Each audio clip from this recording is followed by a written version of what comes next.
Capítulo 12. A expressão da criatividade. Quando a visão interior se abre, os nossos horizontes alargam-se. O nosso trabalho é uma expressão divina. As pessoas interrogam-me sobre o propósito da vida. Eu respondo-lhes que o meu trabalho é o meu propósito. É muito triste reconhecer que a maior parte das pessoas odeia os seus empregos ou, pior ainda, não faz a mínima ideia do que quer fazer na vida. Encontrar o propósito da vida, encontrar o trabalho que gosta de fazer, é amar quem verdadeiramente você é. O seu trabalho funciona como a sua expressão de criatividade. Temos que ultrapassar aqueles sentimentos a nosso respeito de que não somos grandes coisas e de que somos demasiado ignorantes. Permita que a energia criativa do universo flua através de si de um modo profundamente gratificante. Não importa o que faça, desde que isso seja gratificante para o seu ser e que se sinta preenchido. Se odiar o seu local de trabalho ou detestar aquilo que faz, esse sentimento nunca irá mudar, exceto se houver uma mudança interior. Se mudar de emprego e mantiver esses sentimentos em relação ao trabalho, mais cedo ou mais tarde, volta a cair no mesmo. Parte do problema está no modo negativo como as pessoas pedem aquilo que querem. Lembra-se aquela mulher que tinha uma dificuldade extrema em afirmar o que queria numa base positiva? Ela repetia constantemente: "Eu não quero isto no meu emprego", ou "Isto não pode acontecer", ou ainda "Eu não quero sentir esta energia negativa". Compreende, não é verdade, que tudo o que ela afirmava não era nada do que ela queria? Temos de ser absolutamente claros acerca do que queremos. Às vezes é um problema pedir o que queremos. É tão mais fácil dizer o que não queremos. Comece por afirmar o que deseja que o seu trabalho seja. O meu trabalho é extremamente compensador. Ajudo pessoas. Permite-me tomar consciência das necessidades das pessoas. Trabalho com pessoas que gostam de mim. Sinto-me segura permanentemente. Em alternativa, poderá dizer: o meu trabalho permite-me expressar livremente a minha criatividade. Ganho bem a fazer as coisas que eu gosto. Ou ainda, estou sempre contente no meu trabalho. A minha carreira está cheia de bons momentos, de alegria, riso e abundância. Faça estas declarações sempre no presente. Aquilo que você declara, você vai ter. Se isso não acontecer, é porque há ainda convicções em si que não lhe permitem aceitar o bem. É espantosa a carga de convicções negativas que transportamos. Enquanto as não mudar, não poderá prosperar. Se tem um emprego que odeia, está a obstruir o potencial de expressão do seu poder. Pense nos atributos positivos que gostaria de ter no seu trabalho. O que seria o seu emprego ideal? É essencial ser extremamente claro a este respeito. O seu ser superior vai encontrar esse lugar perfeito. Se não sabe, queira saber. Abra-se à sabedoria que está dentro de si. Aprendi há muito tempo, com a ajuda da ciência da mente, que o meu trabalho era expressar a vida. De cada vez que me deparava com um problema, sabia que era uma oportunidade para crescer e que o poder que me criou tinha me dado todos os meios para solucionar esse problema. Passado o pânico inicial, acalmava a minha mente, virava-me para dentro e agradecia a oportunidade de poder demonstrar o poder da inteligência divina a trabalhar através de mim. Num seminário, tive uma jovem que queria ser atriz. Os pais dela tinham-na persuadido a tirar o curso de direito e toda a gente à sua volta andava a pressioná-la para ir fazer o estágio. No entanto, não tinha passado um mês e desistiu. Decidiu então começar a frequentar um curso de teatro porque, na verdade, era mesmo isso que ela queria. Passado pouco tempo, começou a ter sonhos nos quais se via a não conseguir chegar a lado nenhum na vida. Começou a sentir-se péssima e deprimida. Para ela estava a ser muito difícil largar as dúvidas, sobretudo se aquele não seria o maior erro da sua vida, um erro irreparável. Perguntei-lhe: "De quem é essa voz?" Ela esclareceu-me que aquelas eram as palavras que o pai lhe tinha repetido até a exaustão. Muitos de nós conseguimos compreender perfeitamente essa história. Ela queria representar e os pais queriam que ela fosse advogada. Ela atingiu um ponto de confusão tal que já não sabia o que havia de fazer. A única coisa que ela precisava de compreender era que o pai estava a dizer: "Eu te amo." Se ela se tornasse uma advogada, ele sentia que ia estar segura, sã e salva. Isso era tudo o que ele queria. Todavia, a ambição dela não era essa.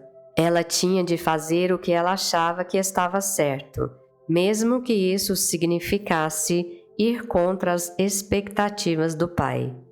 Aconselhei-a a sentar-se em frente ao espelho, olhos nos olhos, e dizer: "Te amo, e tens todo o meu apoio para conseguires aquilo que queres de verdade.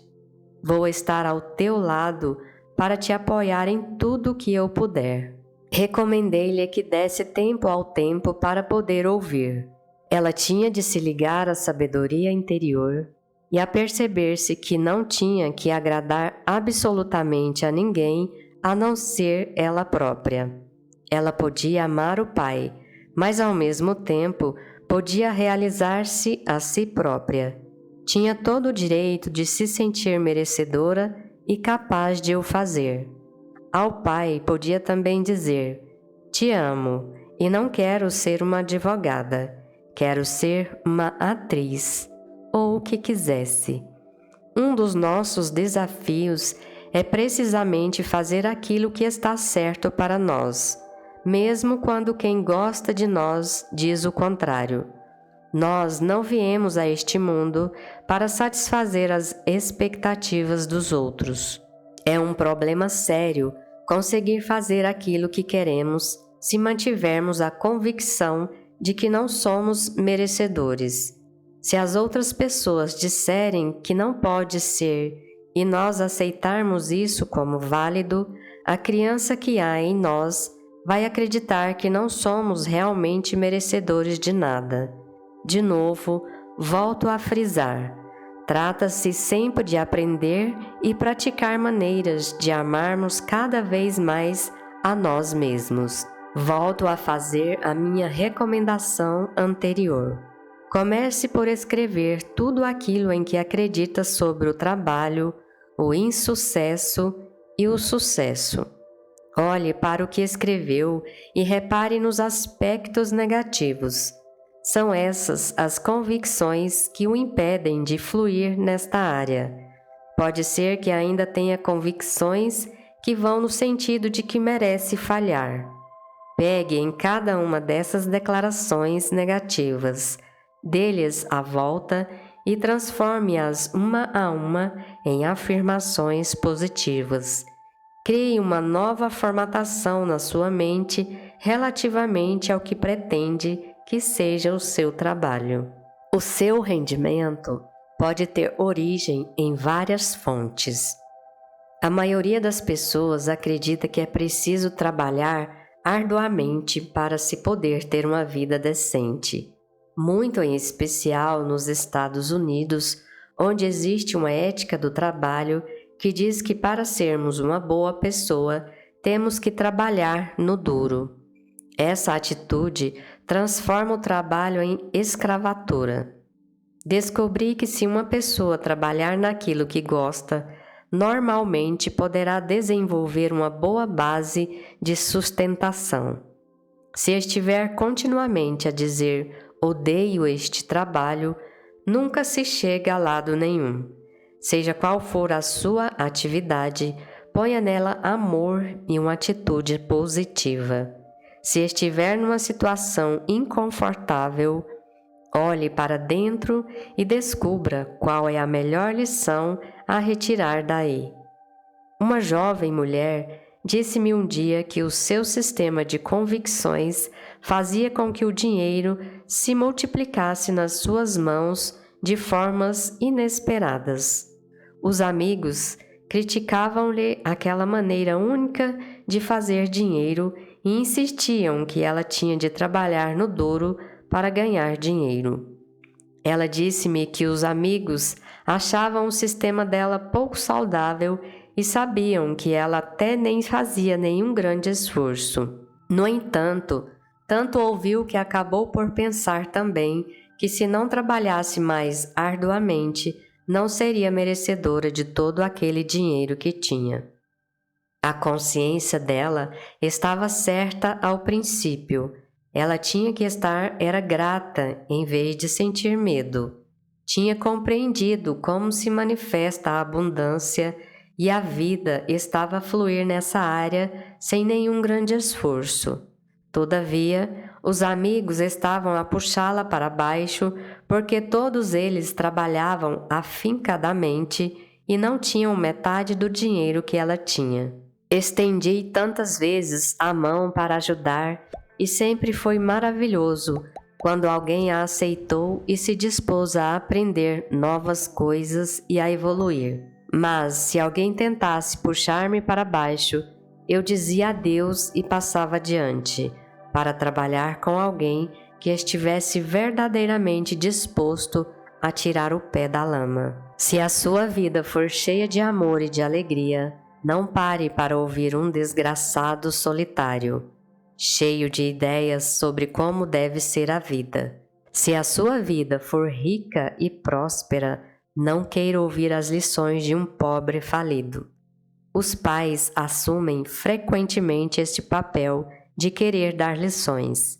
A perspectiva deles é a de carregar fardos pesados, das dificuldades e dos muitos problemas e querem ensinar-nos a viver. A economia é uma preocupação para muita gente que acredita que vai ganhar ou perder consoante a situação econômica do país.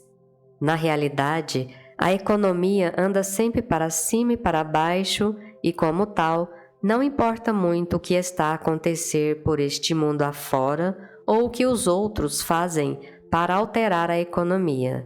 Aconteça o que acontecer por aí, o mais importante de tudo é aquilo em que acredita a seu respeito. Se tem de se tornar um sem-abrigo, pergunte a si próprio: dentro de mim, onde é que eu me sinto sem abrigo? Onde é que eu me sinto abandonado? O que preciso fazer para experimentar a paz interior? Todas as experiências exteriores refletem as nossas convicções interiores. Eu sempre usei a afirmação: o meu rendimento está em constante crescimento. Outra afirmação que me agrada é: vou ultrapassar o nível de rendimento dos meus pais. Temos dinheiro a ganhar mais que eles. É mesmo um imperativo, já que a vida está mais cara. As mulheres, em particular, sentem um conflito maior com esta afirmação. Para elas, torna-se frequentemente difícil ganhar mais que os pais. Terão que ultrapassar os sentimentos de que não merecem e aceitar o seu dinheiro divino, a abundância da riqueza financeira. O seu emprego é apenas um dos muitos canais de uma fonte infinita de dinheiro. O dinheiro não é o objeto do seu trabalho. O dinheiro pode chegar a si de muitas formas e através de muitas vias. Seja como for que ele chegue, aceite-o com alegria como uma dádiva do universo. Conheci uma jovem que se queixava que os sogros estavam sempre a comprar coisas ótimas para o filho dela e que ela não tinha dinheiro para lhe comprar nada. Recordei-lhe que o universo queria que aquela criança vivesse na abundância de todos aqueles bens e os sogros dela eram apenas um canal transmissor. Ela devia estar grata e apreciar o modo como o universo provia as necessidades do seu filho. As relações no emprego. As relações que criamos no trabalho são similares às relações que temos na família. Tanto podem ser saudáveis como disfuncionais. Uma mulher perguntou-me: sendo uma pessoa normalmente positiva, como é que eu lido com pessoas no meu ambiente de trabalho que estão a ser constantemente negativas? Para começar, achei piada ela dizer que trabalhava num ambiente de trabalho em que todos eram negativos e ela era a única pessoa positiva. Por que razão atraía ela toda aquela negatividade? Talvez houvesse uma carga negativa dentro dela que ela não estava a ser capaz de reconhecer. Propus-lhe que começasse a acreditar que trabalhava sempre num local pacífico e alegre, onde as pessoas se apreciavam realmente umas às outras e tinham apreço pela vida em geral e onde havia respeito de todas as partes. Em vez de se queixar que fulano tinha que fazer as coisas sempre à sua maneira, ela podia afirmar que trabalhava sempre no sítio ideal. Se ela adaptasse essa filosofia, das duas, uma, ou ela passava a ajudar a fazer sobressair as melhores qualidades dos colegas, porque em função da sua mudança interior, estes passariam a reagir de maneira diferente. Ou muito em breve, ela ia encontrar-se num novo ambiente de trabalho, nas condições expressas na sua afirmação. Um homem contou-me que na altura em que entrou para o emprego, tinha um instinto incrível e tudo estava a rolar sobre rodas. Era preciso, direto e estava satisfeito. De repente, começou a cometer erros todos os dias. Perguntei-lhe do que é que tinha medo. Seria algum medo da infância que tinha vindo à superfície? Estava zangado com alguém lá no emprego? Estava metido em algum ajuste de contas? Havia alguém que lhe recordasse os pais? Aquilo já tinha acontecido em outros empregos? Para mim, ele estava a criar um pequeno caos no emprego por causa de um velho sistema de convicções. Ele acabou por admitir que era um velho padrão familiar que o estava a perturbar. A família costumava ridicularizá-lo sempre que ele cometia um erro. Recomendei que perdoasse a família e que afirmasse que agora tinha ótimas relações de trabalho, em harmonia com pessoas que o respeitavam e apreciavam todas as suas ações. Quando pensar nos seus colegas de trabalho, nunca pense coisas no gênero: são tão negativos. Cada um de nós tem todas as qualidades em si, por isso, reaja às boas qualidades que os outros conseguem manifestar e respeite a sua tranquilidade. Se olhar apenas para as qualidades, estas virão à tona com maior ímpeto. Se os outros estiverem a dizer coisas negativas constantemente, não preste atenção. Você quer mudar a sua consciência. Se eles refletem algo negativo dentro de si, quando a sua consciência muda, eles acabam por deixar de o incomodar. Mesmo que se sinta frustrado, comece a afirmar aquilo que deseja no seu ambiente de trabalho e depois aceite o que vier com alegria e gratidão. Uma mulher teve uma oportunidade de trabalhar e fazer o que ela gostava. e em consequência de crescer com essa experiência.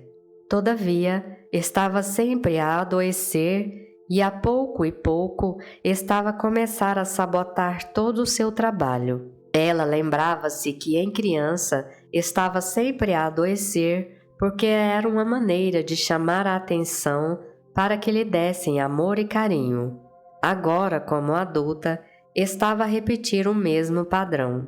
Ela precisava aprender uma maneira mais positiva de obter o amor e o carinho. Quando alguma coisa corria mal no emprego, fazia um retorno à menininha de 5 anos. Assim, quando começou a tomar conta da criança dentro dela, aprendeu a sentir-se segura e a aceitar o seu próprio poder. A competição e a comparação são dois grandes empecilhos para a sua criatividade. As suas características únicas diferenciam-no de qualquer outra pessoa. Desde os princípios dos tempos, nunca houve uma pessoa igual a si. Por isso, o que há para comparar e onde está a concorrência? A comparação faz-nos sentir superiores ou inferiores, numa perspectiva do ego e na visão tacanha de nossa mente limitada. Se nos compararmos com outras pessoas para nos sentirmos um bocadinho superiores, na prática estamos a afirmar que alguém não presta.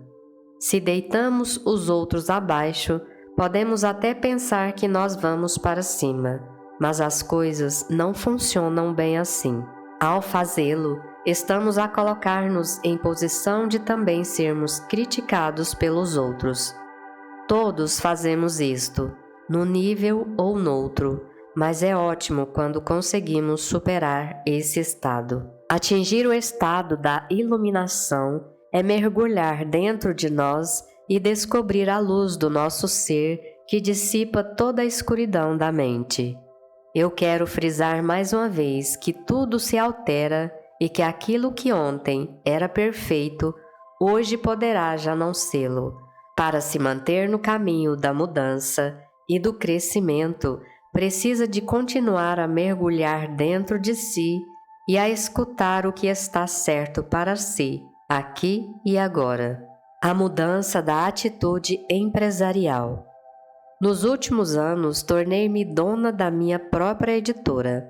O meu lema tem sido abrir o correio, atender os telefonemas, tratar os assuntos que nos aparecem pela frente e o trabalho nunca falta. À medida que íamos fazendo isto no dia a dia, o negócio foi crescendo e de um pequeno grupo de pessoas chegamos a ser mais de 20. Estabelecemos a nossa atividade em princípios espirituais, recorrendo a tratamentos afirmativos no início e no fim das reuniões. Tínhamos consciência que as outras empresas baseavam-se na competitividade, que a maior parte das vezes assenta na crítica e na condenação dos outros. Pelo nosso lado, não queríamos emitir esse tipo de energia em relação aos outros, porque sabíamos que mais cedo ou mais tarde essa energia voltaria para nós com força redobrada. Decidimos que, se queríamos viver de acordo com a nossa filosofia, não podíamos funcionar no quadro dos velhos conceitos empresariais. Se surgissem problemas, teríamos de dedicar algum tempo a afirmar o que queríamos mudar. Tínhamos uma sala à prova de som a que chamávamos a Sala dos Gritos, onde os empregados, sem correrem o risco de ser ouvidos ou de ser julgados, podiam ir largar pressão quando sentiam a cabeça a deitar fumo. Naquela sala, podiam também meditar em silêncio e relaxar, e dispunham de várias cassetes com afirmações para ouvir. Nas alturas de crise era um porto de abrigo. Lembro-me de, a dada altura, termos tido uma série de problemas com a nossa rede de computadores. Todos os dias ia abaixo. Como eu acredito que as máquinas refletem a nossa consciência, percebi que muitos de nós estávamos a emitir energia negativa para os computadores, e, em consequência, já estávamos à espera que eles se fossem abaixo. Mandei introduzir uma afirmação no sistema que dizia o seguinte: Bom dia, como está? Eu funciono perfeitamente quando gostam de mim. Eu gosto de você. Esta mensagem aparecia a todos de manhã quando ligávamos os computadores. A verdade é que deixamos de ter problemas com eles. Às vezes chamamos um desastre as coisas que acontecem, muito em especial no que se refere ao trabalho. Temos que lhes dar o seu valor real. São apenas fatos da vida que sempre nos ensinam algo. Eu nunca tive um desastre que no final não resultasse numa boa lição e que, em consequência desta minha vida, não melhorasse de nível. Ainda há pouco tempo, a minha empresa, a Hay House, atravessou uma fase menos famosa.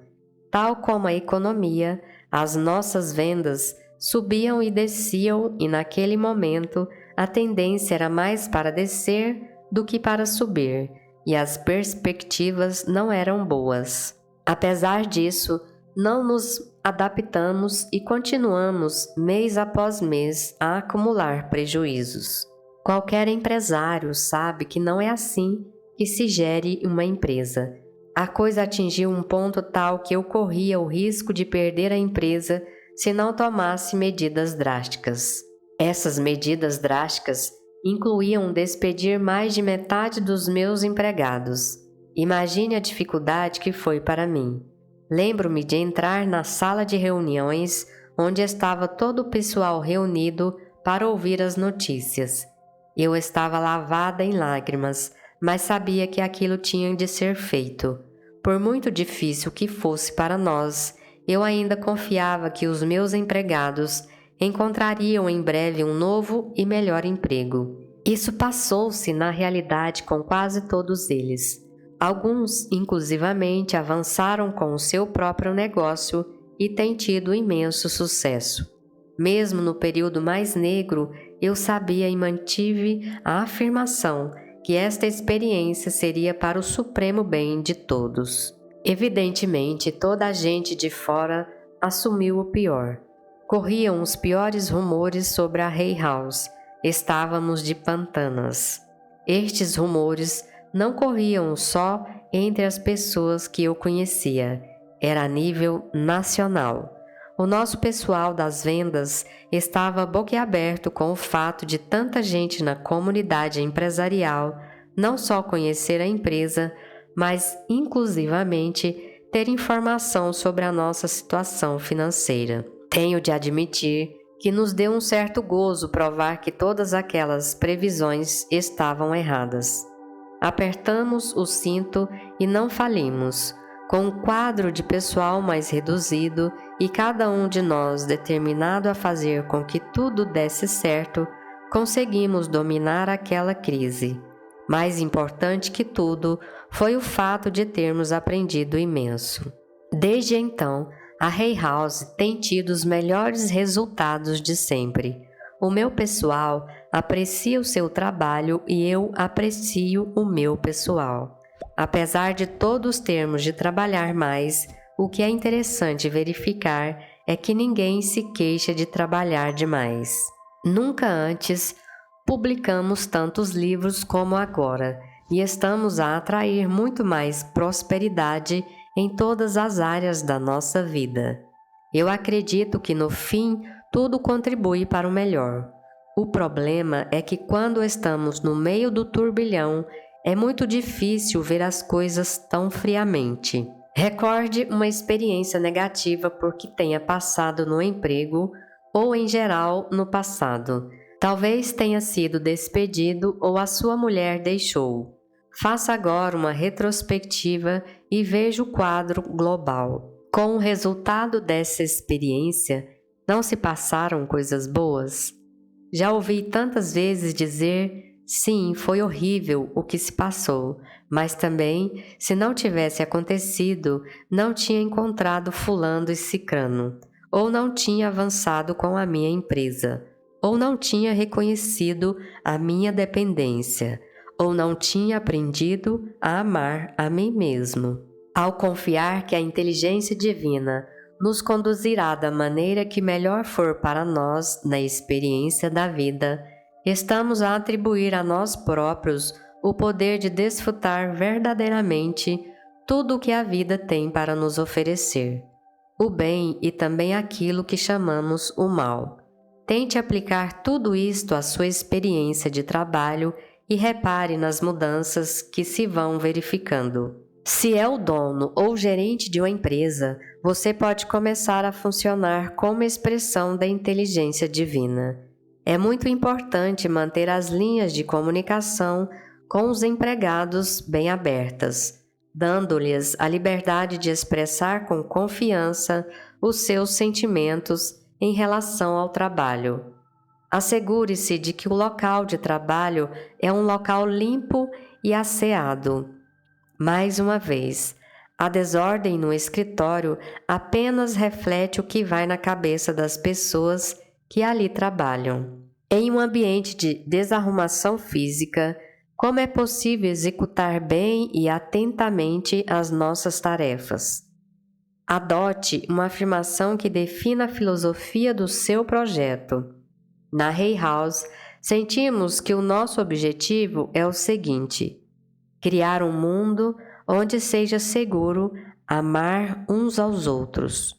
Quando deixamos a inteligência divina intervir em todos os aspectos da nossa atividade, tudo flui no sentido do nosso objetivo e de acordo com o plano divino.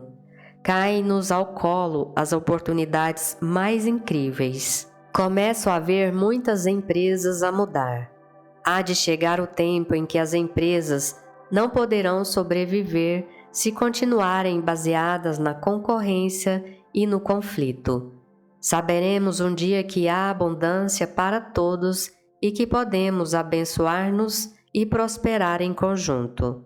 As companhias bem podem começar a alterar as suas prioridades e tornar-se um local ideal para os seus funcionários se expressarem e beneficiar o planeta em geral com os seus produtos e serviços. As pessoas procuram no trabalho mais do que um salário. Querem contribuir para o mundo e sentir-se com isso preenchidas.